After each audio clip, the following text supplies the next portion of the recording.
Can you explain that in any kind of sane universe, it's easier for an 18-year-old to kill 19 children than it is for him to buy marijuana? Easier to get a gun than pass his senior year of high school. Exactly. Jeez. Totally normal, sane country we have here. Let's watch this. I'm going to try not to pause this. This is about what happened when there was a mass shooting in Australia.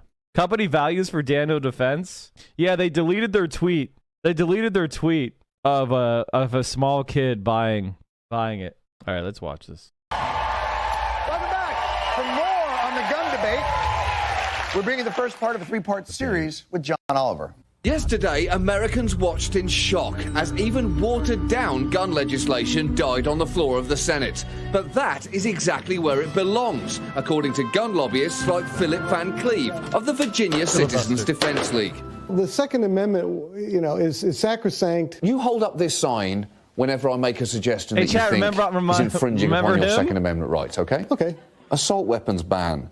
Boom, there it is. Increased background checks. Really? Yes. Just for background checks? We don't do background checks for the First Amendment. Okay, so let's just try this one. Okay. Nice and easy. Sure. A mandatory 1 hour waiting period if you buy a gun. Why a mandatory? Are you kidding me? Unless I could see a reason. No, I can't think of anything that I support. Because at the end of the day, none of it works. Exactly. Gun control does not work. What if, hypothetically speaking, what if gun control could work? Which obviously it can't, so we know that it won't, so that's not a problem. But what if it could, due to that time that it did? Okay, when was that? Australia. Yes, Australia. In 1996, a Conservative Prime Minister, John Howard, instituted sweeping gun control laws following a mass shooting that shocked the nation. So should we be learning from this effective example? Of course not. I guess if we're going to go to Planet X and say it's not the United States, it's some other planet, different people, different everything, I don't know. Yeah, but in the real world with human beings, it's not going to work, and gun control isn't going to work. Unfortunately, not only is Australia actually in the real world. Notice it's the same argument they make against leftism or socialism. It can't work because of human nature. Even their animals can holster weapons. So who was right about gun control? There was only one way to find out. Confront the man responsible. Mr. Prime Minister, let's begin in the formal Australian way. G'day. How do you do? Obviously, gun control doesn't work. It can't work. It will never work. So how was your scheme a failure? Well, my scheme was not a failure. We had a massacre at a place called Port Arthur 17 years ago, and there have been none since. 0 gun massacres? Hold on. Did gun control actually work?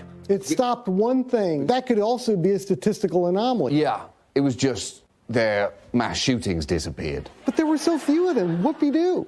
Whoop-de-doo? Yeah. Whoop-de-doo. Yes. Mass shootings were rare anyhow. Exactly. They probably barely had a massacre before 1996. There were about 13 in the previous 18 years. In the 18 years before Port Arthur, there were 13 mass shootings. Yes. Almost one a year. Yes, I was unaware they had that many. Mass being what, more than 2 people at a time? More than 4. More than 4. Okay.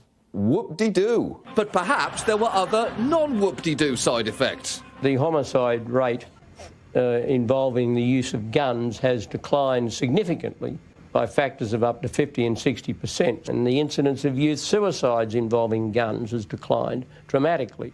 Whoop-de-doo. Help me out here, Philip. Homicides with guns went down. Suicide with guns also went down. 0 mass shootings. What did happen? Australia still has murders, rapes, and robberies, last I checked. Unless you can get rid of 100% of crime, it's not worth doing at all. Well, put it this way. It's illegal to have crack cocaine anywhere in the United States. Do you think if somebody really wants it, they can get their hands on crack cocaine in America? So unless we can completely get rid of drugs... It would probably be easier to get crack cocaine if it was in every 7-Eleven. If crack cocaine was on every 7-Eleven, you'd probably be easier to get than if, it being illegal. The idea that it's illegal doesn't reduce the availability is obviously wrong. However, guns are not like crack cocaine. Crack cocaine is great. Guns suck. Point in having drug laws at all. Let me think about that for a minute. Well, I guess effectively, it doesn't work. You can't argue with Philip. Even his logic is bulletproof. Look at his Well, fucking let me mansion. put it to you this Holy way. shit. There are more drownings in backyards where they have pools. If they don't have a pool, there are no drownings in backyards, okay? So the U.S. has a very high number of guns. Therefore, there's going to be more chances for somebody to be killed with a gun. Right. Right. Right. That's my point. Philip might think that living in a society with dramatically reduced gun violence is a whoop-de-doo, and people in Australia couldn't agree with him more. Whoop-de-doo! What we doing, mate? Whoop-de-doo. For whatever that means.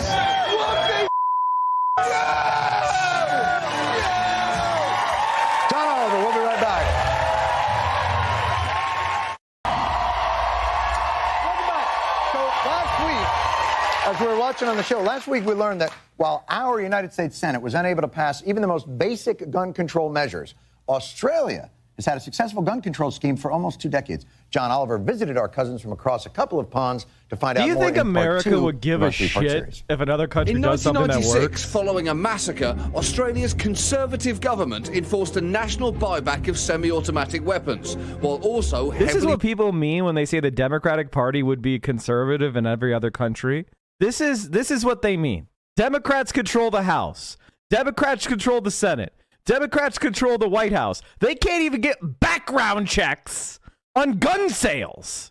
Meanwhile, in Australia, a conservative government basically banned guns, except if you go through a very difficult licensure procedure that opens up you get annual inspections from the fucking police that come to your house, make sure you have the guns and ammunition stored separately in a safe, and all sorts of other requirements before you can even get a gun. People still have guns in Australia, but they have to have a reason for the gun. It's a tool, like anything else, but you have to have a reason for it. regulating the purchase and storage of other firearms. The result was dramatically reduced levels of gun violence. So why can't we do that here? To find out, I sat down with longtime aide to Harry Reid, Jim Manley. The NRA is still a very powerful force in this country. They have 4 million members who are very, very determined to get their way. And how can a nation of 300 million compete with that? It's difficult to understand sometimes, isn't it? But the fact of the matter is that you've got to think long and hard before you support gun control legislation, because taking on the NRA can be political suicide. And the Democratic Party is working tirelessly to reduce the rate of political suicide among its members. Surely Australian politicians weren't stupid enough to end their political lives for gun control. Well, I did. What? I did. You did what? I took the stand. I was prepared to face the political consequences, and we delivered gun control. Meet Rob Borbidge, former Premier of Queensland, Australia's most conservative state. In 1996, he was instrumental in enacting gun control, knowing it would cost him his political career in the next election. We paid a high political price, but we did the right thing. Look, there are Australians alive today because we took that action. I mean, how much is a life worth? But Jim Manley knows that a true public servant has more important concerns. What makes a politician successful? Getting re-elected by his or her constituents. Right. Yeah. That is actually what Nancy Pelosi and Chuck Schumer and Joe Biden think. When you go back in history, you think of all the politicians who won their election, right, chat? You think about Franklin Pierce. You think about Rutherford B. Hayes, right, chat? You think about all those politicians that got won an election, right? That's what you think about. Oh wait, I'm hearing that you think about the politicians who enacted meaningful change and advanced the country forward in the path of progress. Those are the politicians you actually remember. Oh, fuck. Well, that's not going to be very good for Nancy. That's how you judge success. Okay, that's it. Well, getting legislation done. Right, it's second. Is second, yes.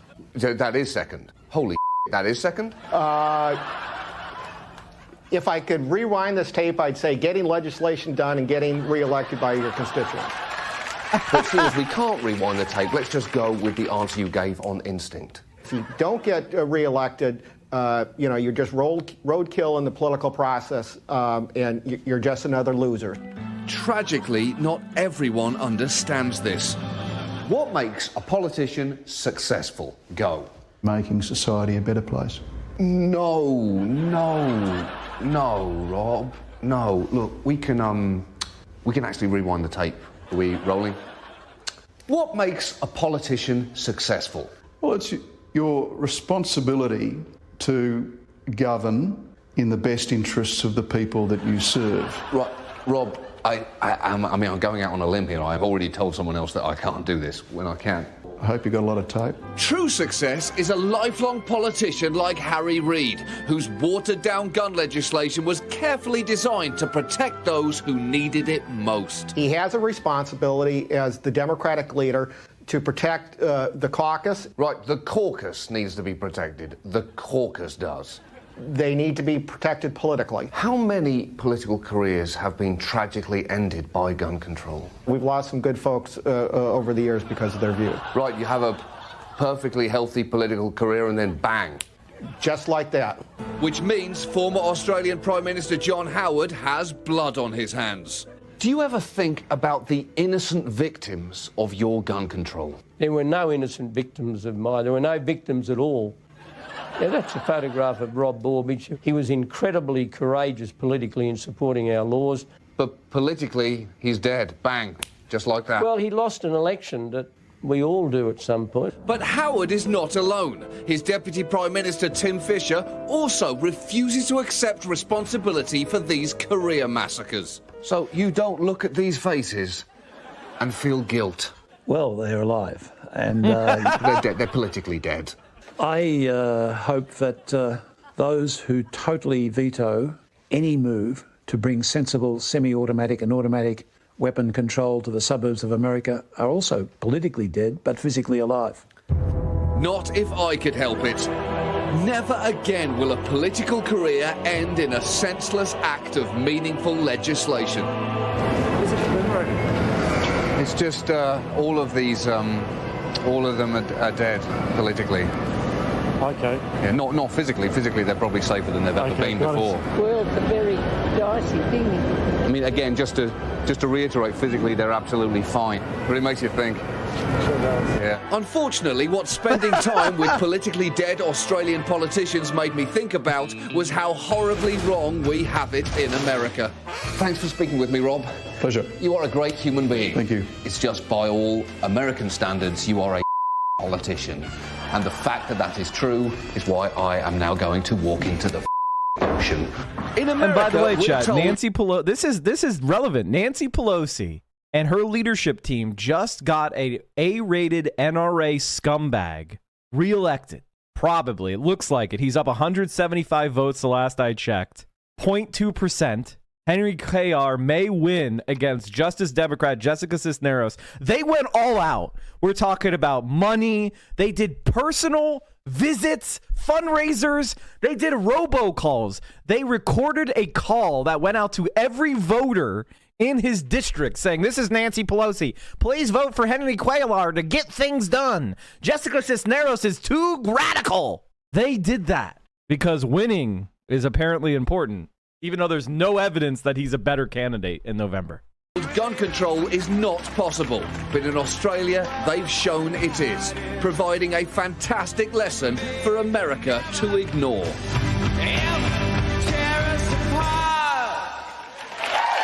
Oliver, we'll be right back. Welcome back. We continue tonight our series from Australia. John Oliver learned that following a mass shooting in Australia, the country introduced gun control, and it worked. So how can America take this valuable lesson and ignore it? John Oliver finds out in this, our final installment. Previously, I went to Australia, where I learned that in 1996, their government enacted sweeping gun control laws. The result, reduced gun violence and zero mass shootings. So are there any lessons for America here? Virginia gun advocate Philip Van Cleve has a clear answer. We're not Australia. It's a very different culture. different people, different everything. Right, there's no similarity with Australia. Australia is a former British colony with a wild frontier that was tamed by brave men who also wiped out almost an entire indigenous population. And we are not similar to that. Right? Right. Right, because unlike Australia, we Americans know when the guns are taken away, tyranny inevitably follows. The Founding Fathers knew that governments tend to grow beyond their means. In America, we're stepping in the direction of a police state. Is that really happening, Philip, or is that some kind of crazy paranoia? We have police, they're now wearing ninja suits, if you will. I mean, you don't even know they're police necessarily. They got the black masks on and everything. So it really isn't crazy paranoia. You're justifiably frightened about ninja police. Yeah, ninja police, yes. Yeah, ninja police. Yes. By the way, this guy would support Sadly, increased without access to ninja semi-automatic policing. firearms, Australians wouldn't know a Incredible, thing about man. real freedom. Bloody oath we're free. We just sit here doing whatever we want. Everybody's just hanging out and having a good time. People don't have the same concerns anymore about getting gunned down when they're at a tourist resort. Yeah, but was that worth it? Yes. Was it worth giving up your fundamental freedoms just to not get shot in a gun massacre? What are you talking about? Australians must now live in this well-regulated nightmare because of ex-politicians like Rob Borbidge, who smugly thinks that his country has something to teach us. I hope that they would have a look at what has happened here. Why would people want to live like this? Because they might want a safer society to live in. But it's pointless for us to study the Australian experience because their fear of gun control back then has no parallels with ours. I mean, what kind of things were you hearing when you suggested gun control? That a government was becoming a dictatorship. All right, that's one. We're told that people would not have the right to defend their property and their families. Okay, that's definitely two. The democracy is at stake somehow if the government decides there should be a background check. Yeah, all right. That three. We're about to be invaded by the Indonesians. That's completely different. No one in America is afraid of Indonesians. Are they afraid of Mexicans and Muslims coming? Maybe. Sure, he claims Australians were angry, but where is the proof? People's rights are being taken away from them. And I'm not going to give up any guns that they're going to take off me. Are you going to give yours up? OK, there it is. But how do those angry rural Conservatives feel now? My immediate reaction was that it was an overreaction. But as time went on, the regulations were quite manageable. So, hold on. You didn't want to give up your high-powered gun? No, but I felt as if I had a bit of a duty to the rest of our society. And if you think that sounds bat crazy, this effective gun control was enacted by Conservative politicians against the will of their own base. There's no other way. There is no other way. But our politicians are different. They know that Gun control doesn't work. or even if it does, It takes a long time. and to be fair, John Howard and his Deputy Prime Minister Tim Fischer have had since 1996 to enact their sweeping reforms. It took less than 3.5 months. What? What? Put Arthur Massacre was on the 28th of April 1996. Yep. In a 12-week period shortly following that, bulk of legislation was devised, drafted, debated and implemented. But it doesn't work. 0 massacres since 1996. Yeah, you keep saying that, but gun control doesn't work. So... My head was spinning. I had to clear it the traditional Aussie way. Beer. No, not that way. A walkabout. The Second Amendment is sacrosanct political suicide. 0 massacres since 1996. From my cold, my dead hand. Ninja police. Ninja police. It's a bloomin' onion. So hungry. Bloomin' onion. What the...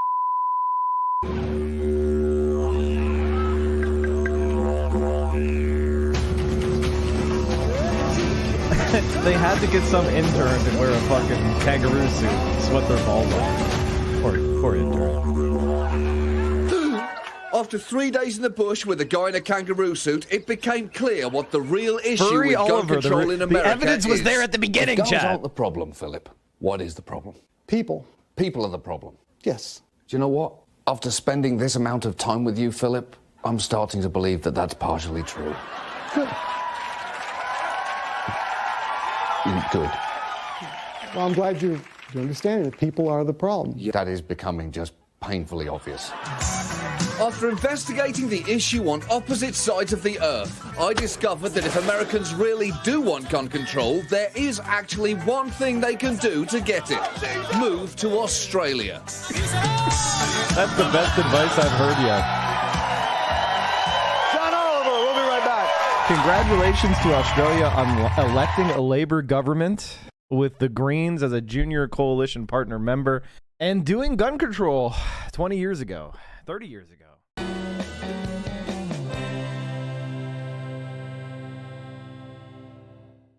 You have an obligation to like, comment, and subscribe